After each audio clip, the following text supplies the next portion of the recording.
So I've been seeing and hearing lots of questions about spring and your pond and your filter system going into spring. So this week we're going to look at things like water temperatures, what to feed and when, changing UV bulbs, what's the best thing to deal with blanket weed, and when to start using water conditioners. So this week I'm going to go through what I do in my ponds on my filters leading into and through spring. It's not there. So let's crack on. Filter cleaning. This is going to be a biggie for me, getting the filters prepped and ready to roll, ready for the summer season. I've not done a deep clean on my filters since last October. So basically I've been sort of getting out any rubbish that's landed in the vortex and the next bay on, the odd rinse through of my jet matting, but I've not really given them a really good clean through ready for summer. So as well as that, I'm going to be purging the bottom drain as well. So any bits of muck that didn't make it out the pond into the filter system, I'm going to be purging that through as well, just like this. So I clear out that bottom drain so it's all ready for when I start hard feeding. And as I said, I've been feeding continually on and off to demand since last October. So there was a period of weeks when the pond was just far too cold, fish were sitting in the bottom, didn't want to eat. Then days later they'd be up looking for food, so I was feeding them. So at the moment I'm still feeding my aqua source all seasons that I was given by Steve at Peng Koi, Stoke-on-Trent. His details to the shop will be listed below. So because of that feeding, obviously the fish will still be creating waste, still creating the odd bit of ammonia, which I've been monitoring throughout the winter.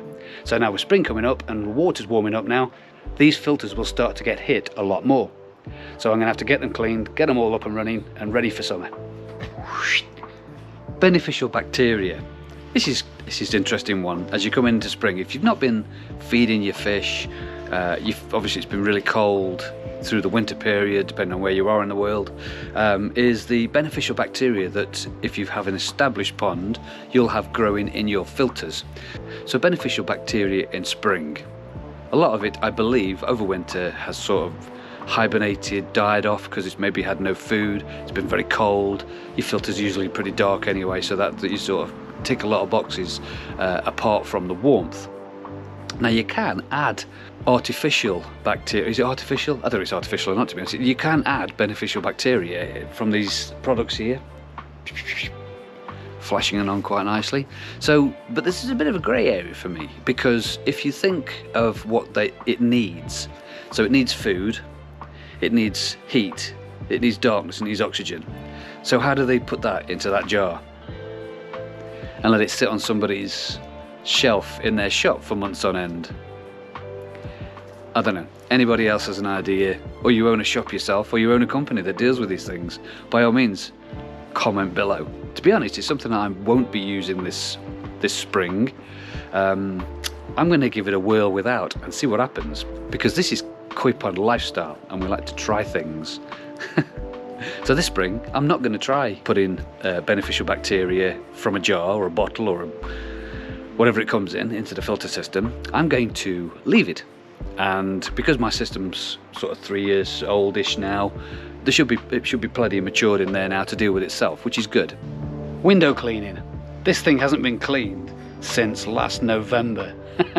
Because there's not much blanket weed and not much algae growing in the pond with it being so cold, and there's no sun out at the moment, so it's been pretty good in the pond. Your pond at this time of year will be looking sort of crystal clear, but that's really just the calm before the storm. As soon as the sun comes out and the water starts warming up, all the nitrate that you've had wandering around in your pond will start feeding your vegetation and then start creating more algae in your pond, and especially on your windows if you've got your windows. So another job I'll be doing is getting this window cleaned and get it all nice and zing ping ready for the spring. Zing ping ready for spring. I like that.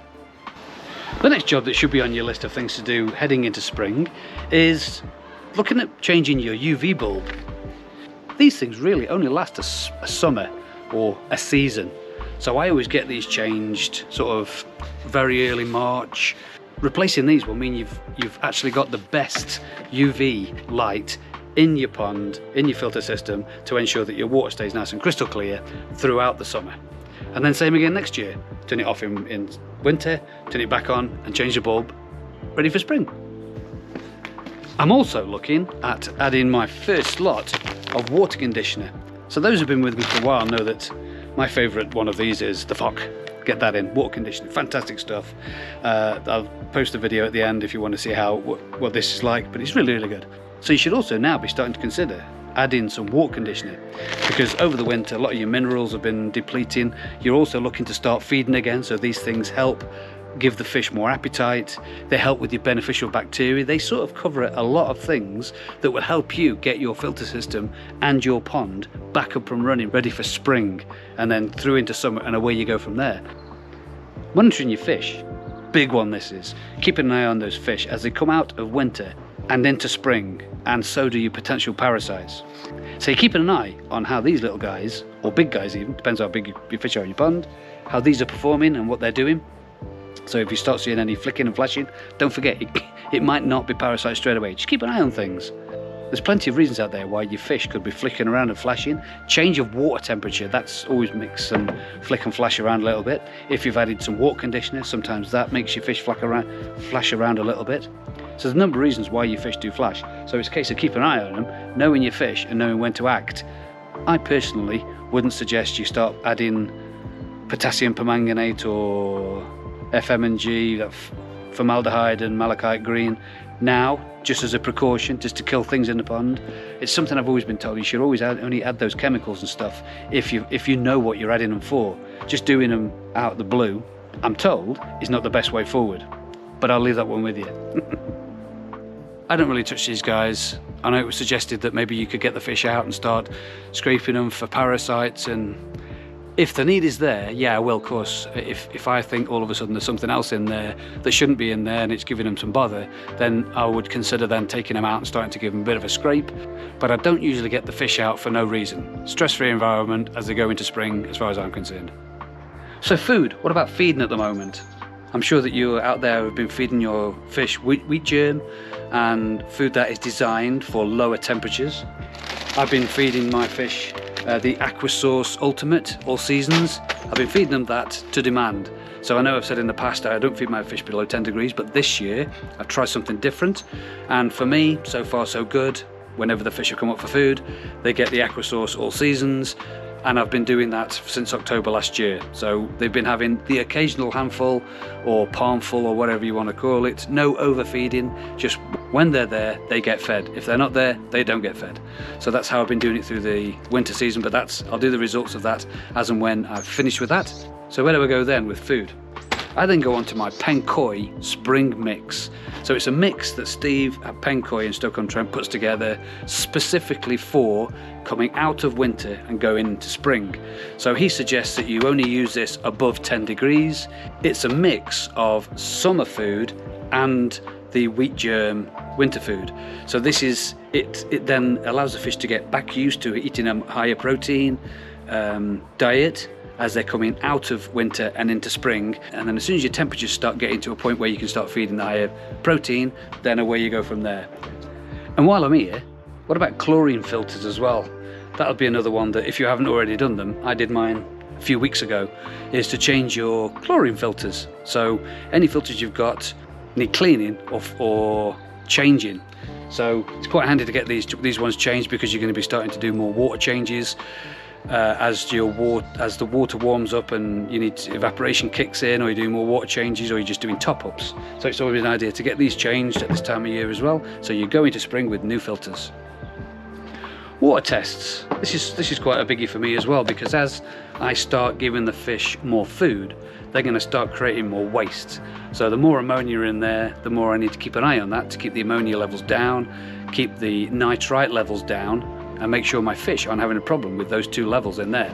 So I get the test kit out on a regular basis just to double check on what's going on, checking for ammonia, checking for nitrites, checking my KH levels are high enough in there to buffer the pH, and so on and so forth. So this is quite a biggie for me. Keep an eye on the water, because I'm sure we've said it in the past that we're not fish keepers, we're pond keepers. If you provide the fish with the best water you can, the fish will virtually look after themselves, to a degree. Pond covers. Now I won't be removing my pond covers just yet. I've fell into that trap before in the past where it's got a late February, sun's out, temperatures are going up, quick get the covers off, let's start looking at the fish a bit more, and then it snowed. So yeah, I shan't fall into that trap again this year. I keep my pond covers on, keep an eye on the forecasts of the weather, see what's going on, and then basically make my decision when. It's usually mid-March. I mean, it's been later. Sometimes I've not even removed them until April time. You know, I've gone up towards Easter and I've still got my covers on. So I'm not sure what the forecasts are at the moment. You know, the weather's so changeable in the United Kingdom at the moment that I'm just going to leave them on. I occasionally take one off just to give the fish a bit of daylight and a bit of sunshine when the sunshine is out, but covers are staying on. Now, what I've also found with these covers is I get the local pigeon come wandering across my covers and dropping poo all over my covers as well. So covers ensure that he doesn't poo in my pond. So it makes you wonder, doesn't it, when the covers aren't on, how many pigeons can wander along and try to drink out your pond and then have a quick crap in your pond as well? Because I believe that pigeon poo carry parasites. Things like slugs carry parasites. I did a scrape on a slug one time and had a look through the microscope and I found fluke. Now that slug was trying to get into my filter system. Luckily, I caught him before he'd actually made it into the filter system. But if he'd have got in there, drowned, died, fluke, no longer have a host to sit on, whoosh, off they go into the filter system, end up in my pond. Blanket weed. That's another little monkey that likes to jump on your back heading towards spring. Sun's coming out, temperatures are warming up in your pond, and you get the stringy algae stuff on the side of your pond. Now I did a little bit of a test, well, maybe 12 months ago, on using a smaller dose of something to get rid of it, and I used clover leaf blanket answer, and this was quite good for me because I just put half a dose of this in and caught it very early. If you've missed the boat and it's got nice and long in your pond, then you're a bit cream cracker, but if you catch it early enough and get it treated, by all means then do that, because what you find is that it takes ages to do. So as soon as you put your little half dose of cloverleaf blanket answer or whatever you decide to use in, then be patient, because it takes, I think mine took up to 14 days to completely cure itself, and away it goes. So if you want to see how that test did, by all means click on the link here and you'll be able to see the full test and how it went on in my pond when I used cloverleaf blanket answer. Subscribe, like, share.